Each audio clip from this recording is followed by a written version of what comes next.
Swayam Prabha. Digital India. Educated India.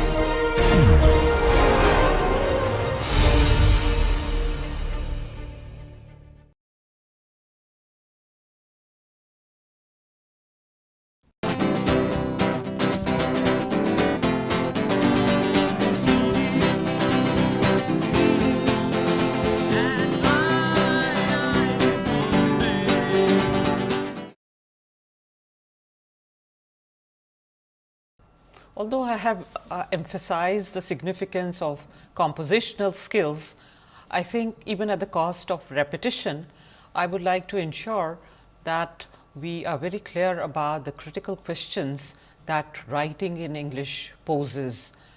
So, I would say that on the one hand, the reason we emphasize the use of standard English for within the academic framework is related, of course, to the expectations of this framework, but at the same time, for the purpose of writing, that is a starting point. What you have to understand is the historical and literary dimension of this question, because literature is a very different sphere, and while writing, we actually have a sense of totality, because literature itself actually, I suppose, represents a sense of totality of human life, and languages do proliferate in our lives in both functional and expressive dimensions. It's sometimes really not even possible to separate these two dimensions very sharply, and therefore, when you begin to write, although you must have good compositional skills, and at the same time, when you will realize that writing requires different kinds of judgments, and also a new blend of these layers of the instrumental functional aspect of language and the expressive dimension will inevitably emerge when you begin to explore your own sensibility or the sensibility of the characters that you wish to create. So, I would say quite clearly that each aspiring writer will have to discern the dimensions of linguistic diversity and literary explorations.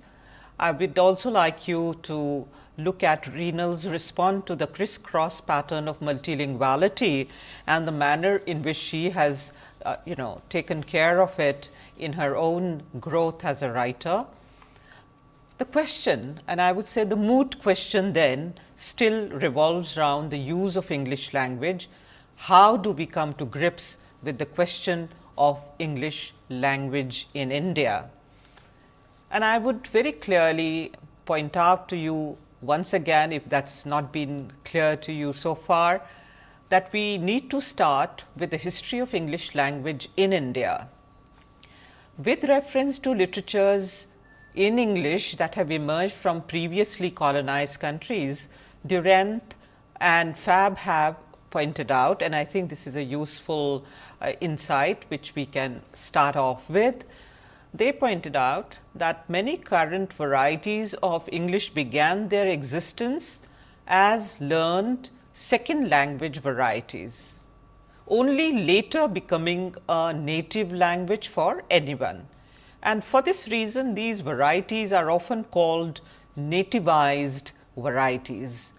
In their early forms, such varieties are generally restricted in prestige by their apparent derivation from and competition with some notion of a standard English.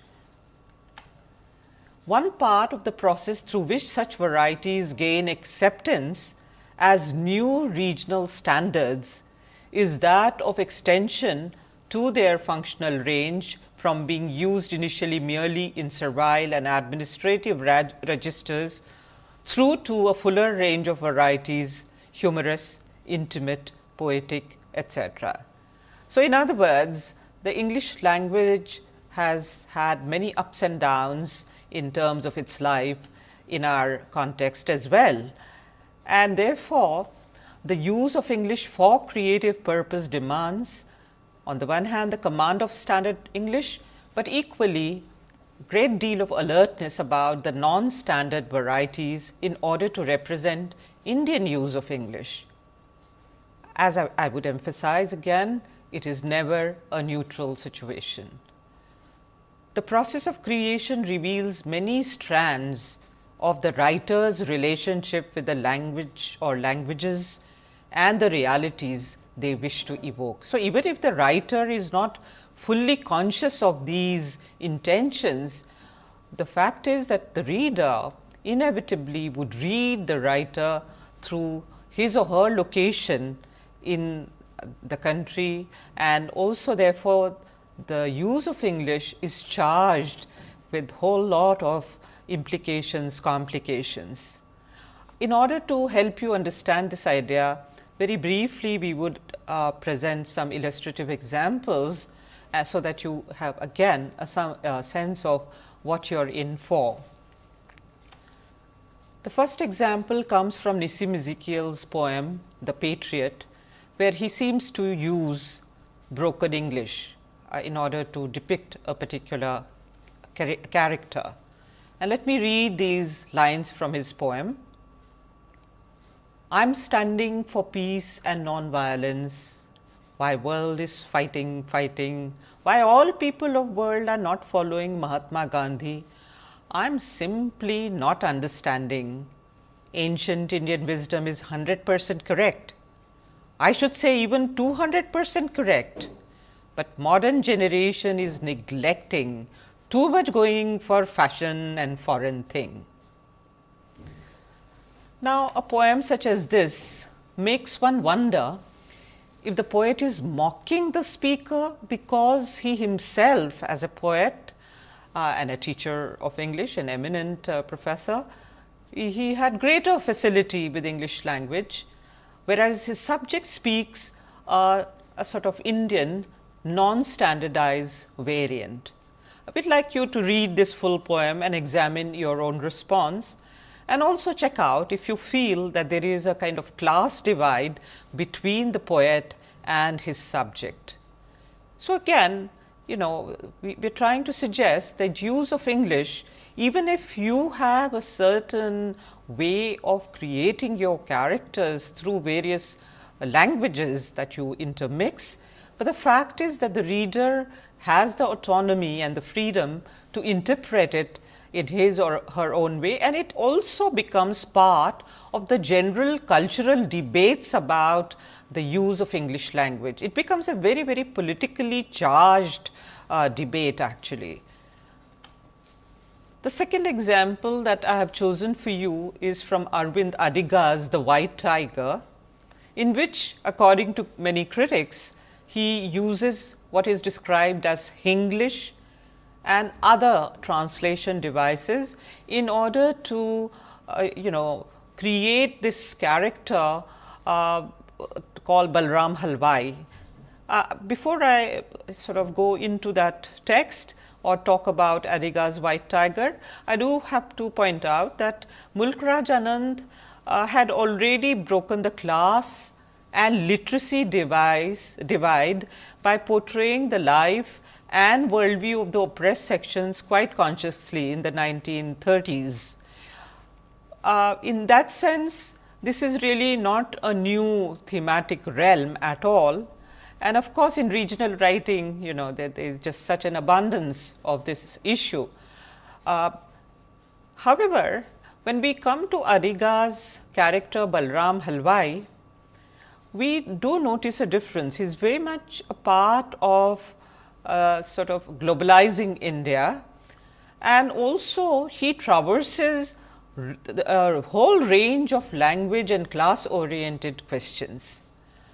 The protagonist is captured, that is, the book is written in English, though the character himself very, very clearly announces while writing to Wen Jiabo, neither you nor I speak English. Yet, of course, the writer has gone on to create this character who actually doesn't speak English. But on the other hand, you would also notice that Balram Halwai is aware of the power of English in the Indian context, and that has been captured rather well in certain parts of this novel. And I am just extrapolating a small part where Balram Halwai has become the driver, and he gets about 15-20 minutes of free time, and he is attracted to a pile of books and magazines, and this is how this goes. And the books drew me towards them like a big magnet, but as soon as he saw me, the man sitting on the magazine snapped. All the books are in English. So, do you read English? He barked. Do you read English? I retorted. Now, this goes on to sort of show a kind of momentary relationship between what Adiga describes as servant to servant dialogue, but actually it is a fairly rich dialogue in terms of different areas of discussion, and at the same time it disappears as soon as the masters are back. So, it is this attraction towards English that is captured in Adiga, and also despite Adiga's empathy for Balram Halwai and especially for his class conflicts, many critics have perceived the protagonist as a kind of a caricature.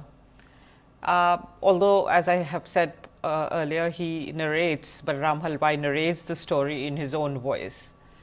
Adiga's writing has been described as an act of authorial ventriloquism, and once again what it brings out is the gap between English language, Indian reality, and the multilinguality of the characters, because it is really not easy to bring all of this on board and create something which really resonates with every reader. So, this is a very important question about the English language that I think you should consider very carefully. And I would also like to draw your attention to composition related issues. So, I started off by really emphasizing the need for compositional skills in terms of college level compositional skills and the ability to write English correctly, but I am not suggesting that all your characters need to reflect the same tendency, because many of them may not be educated in the way you are educated, or there may be a class divide, and then the way the characters use English when they are not exposed to education over a period of time, then there is a difference in that situation from those of the educated characters. However, I think you really have to also see what is it that you are bringing on board when you are writing in English. And one way of adding a perspective is to look at translations, to look at the English language archives and the problems of translations. Now, I feel that it is really important to understand that we are in a historical phase where it is increasingly important to understand the voices of the marginalized, but through their own writing also. I mean, like, it is one thing to interpret their situation, the other thing is to hear them directly.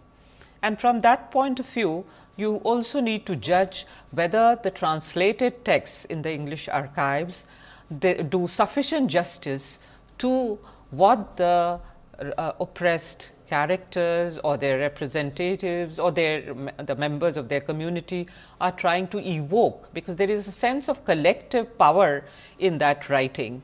And I think we should look at least two examples to start that process.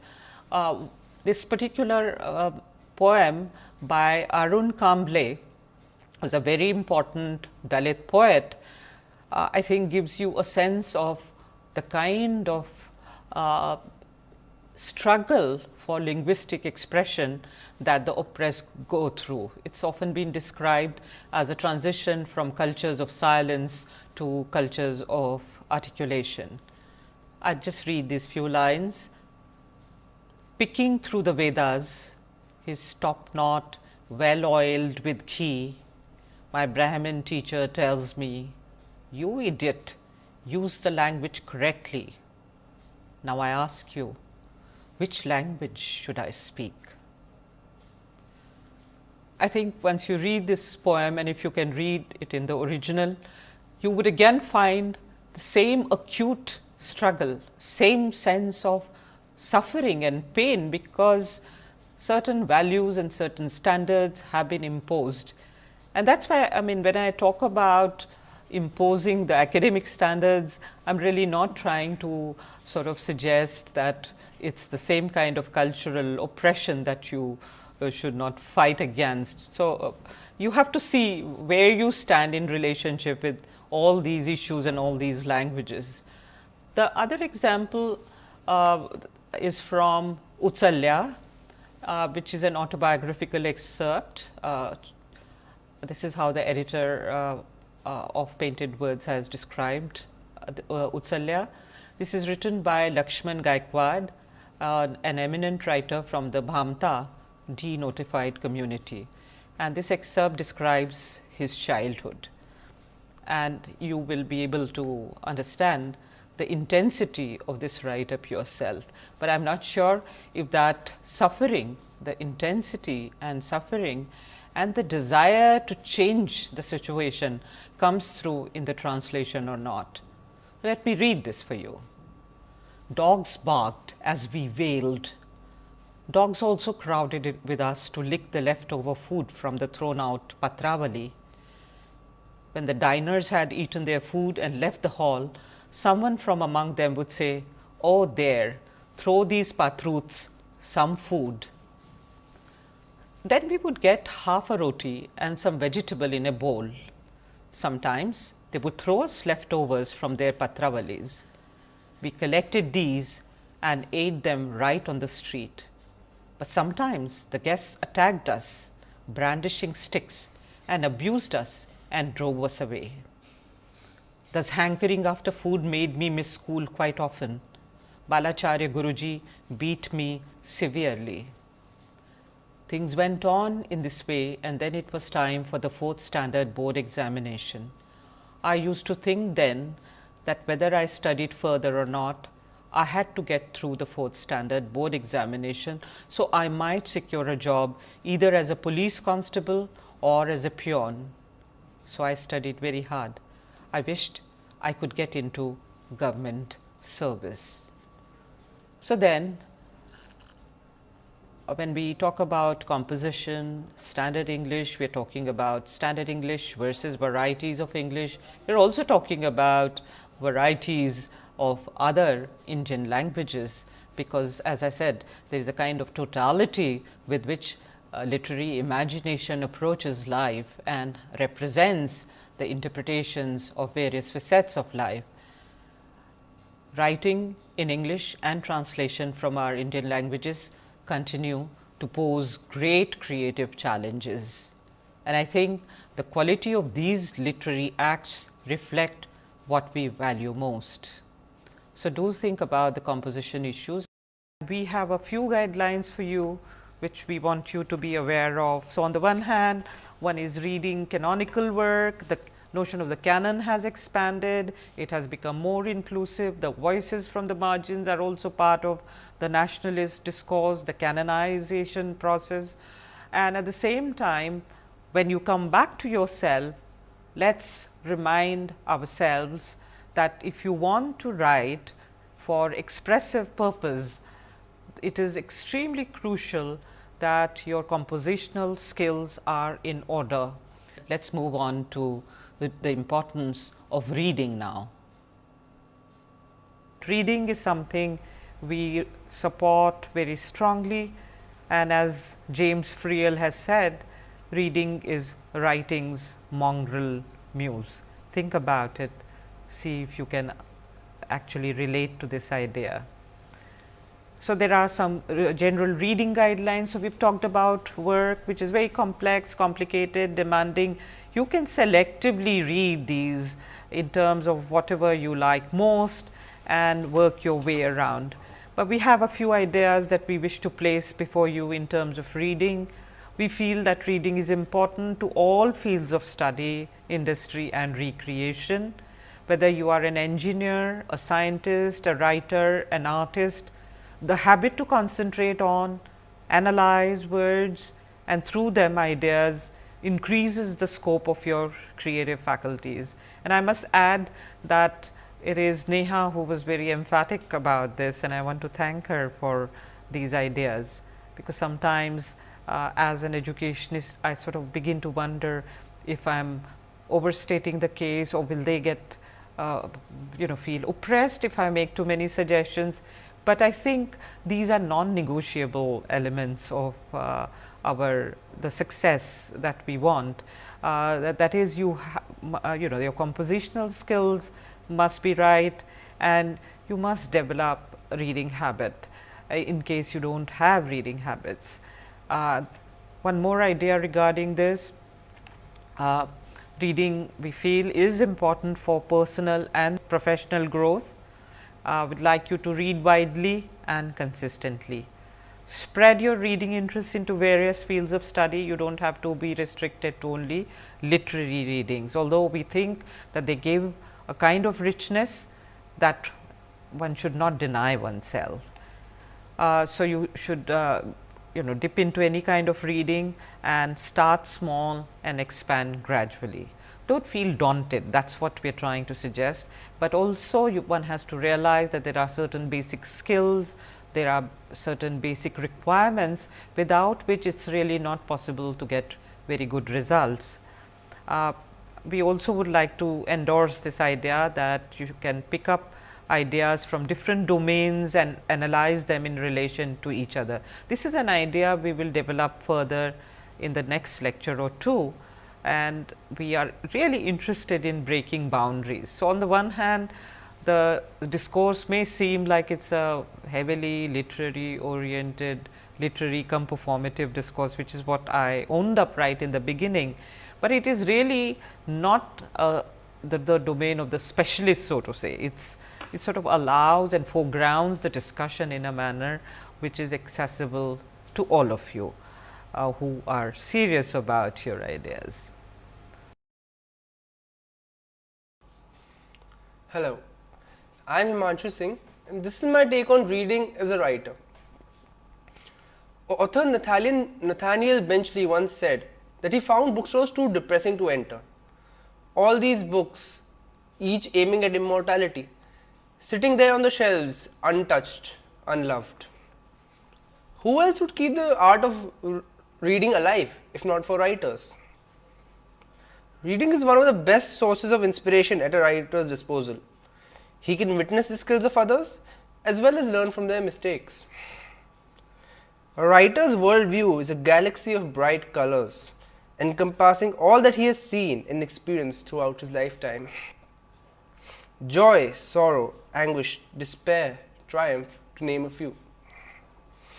It is through his writing that he offers readers a chance to peek into this kaleidoscope, witness the panorama that is the writer's world. A writer draws from everything he sees and feels, then why not from what he reads? Reading teaches you the flow of a narrative, the sense of plot, the social metaphor, the art of subtly placing hidden subtext. Reading is like a fishing net that you lower into the mighty river flowing at breakneck speed. From this river of your thoughts, it captures the emotions that are truly and deeply moving you, the life in the ecosystem of your mind. It helps you learn more about yourself and about human nature as a whole. We see the world through colored lenses. Reading gives us an opportunity to gain a wider understanding. Let's take the example of Indian literature. Perhaps due to the kind of societal and family structure that is prevalent, pre-19th century Indian literature has largely been didactic. There is a right and a wrong. Western literature can be accredited to the objectivity that has been a feature of modern Indian literature. If not for the Western influence, would India have had its Mulk Raj Anands and Khushwant Singhs? There are no easy answers. But what about originality? Every writer, including the greatest, has always been influenced by one thing or another. It could be directly, as in the case of Shivaji Sawant's Mrityunjay. It is a retelling of the epic Mahabharata, but from Karna's point of view. Or it could be indirect, as James Joyce's Ulysses heavily borrows from the Odyssey. The sanctity of one's work does not depend on what it was influenced by. Neither of the works I have mentioned above are anything short of brilliant. You must make sure that your influence is not drowning your own voice, although you will only be influenced negatively if you read but you don't understand. This is not an argument against reading, but in fact an argument for reading even more. To sum up, a writer must try to absorb everything and use it to convey what he has to say. After all, would you write anything which you wouldn't like to read yourself? Let me comment on reading and writing. We've been talking about the choices that you ought to consider carefully while writing in any particular language. We have found during this course, while teaching this course, that some students are really very clear about the choice of the language in which they wish to write. For example, in this particular case, we would like to present the poetry that the student wrote. He has been committed to writing in Hindi. At the same time, he and others like him value the exposure to writings that are available through English language. And in that sense, I think that quest to continuously energize yourself as a writer continues. नमस्कार, मेरा नाम ऋषभ जैन है और मैं IIT Bombay का तृतीय वर्ष का छात्र हूं। आज आपके सम्मुख में अपनी दो छोटी छोटी रचनाएं पढ़ने वाला हूं। ये कविताएं मैंने अपने आसपास की कुछ वस्तुओं, उन्हीं चीज़ों से उठाई है जो मैंने महसूस किया, वही लिखा। पहली कविता का शीर्षक है अनंत गहराई। उसमें अनंत गहराई है व्याकुलता तन्हाई है। ढूंढ सको तो ढूंढ लो, एक सोता उसमें कहीं बहता है, कवि तो खुद एक कविता है। दुनिया से बेगाना है, दुनियादारी से अनजाना है, अव्यक्त उलझे भावों को कागज पर लिख देता है, कवि तो खुद एक कविता है। शब्दों की भी सीमाएं हैं, शब्दों की भी सीमाएं हैं, कविता में कुछ अंश ही आए हैं। सागर से निकली बूंदों में भी कितना कुछ वो कहता है, कवि तो खुद एक कविता है। उन शब्दों को हम ना ताकें, उन शब्दों को हम ना ताकें, गर उस हलचल को पहचान सकें, आखिर क्या कहना चाहता है उन अर्थों को हम जान सकें, आखिर क्या कहना चाहता है उन अर्थों को हम जान सकें। बेचैनी, उमंग, नीरवता को भी वो लफ्ज़ों में कह देता है, कवि तो खुद एक कविता है। कविता तो एक माध्यम है, आखिर तो कवि को पढ़ना है। कलम की उस सीढ़ी से उसके हृदय तक चढ़ना है, वहाँ पहुँचोगे तो पाओगे एक कलकल करती सरिता है, कवि तो खुद एक कविता है। एक और छोटी सी रचना जो मेरे कक्ष के बाहर पड़े कपड़ों से देखकर यह कविता उभरी और यह मैं आपके सम्मुख रख रहा हूँ। ये दोनों कविताएं भारतीय प्रौद्योगिकी संस्थान द्वारा एक छोटी सी पुस्तक स्पंदन में संकलित की गई है। कविता का शीर्षक है एक छुपी कहानी।